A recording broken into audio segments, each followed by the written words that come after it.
রহমান রহিম আল্লাহ তাআলা নামে শুরু করছি।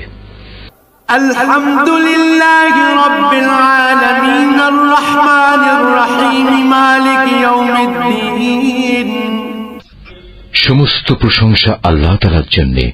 তিনি সৃষ্টিকুলের মালিক, তিনি পরম দয়ালু, অতি মেহেরবান, তিনি বিচার দিনের মালিক। ইয়াকা না'বুদু ওয়া ইয়াকা নাস্তাঈন। হে মালিক, আমরা তোমারই বন্দেগী করি এবং তোমারই সাহায্য চাই।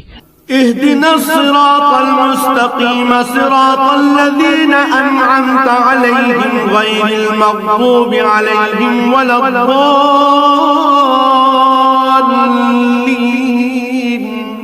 তুমি আমাদের সরল ও অবিচল পথটি দেখিয়ে দাও, তাদের পথ যাদের উপর তুমি অনুগ্রহ করেছ, তাদের পথ নয়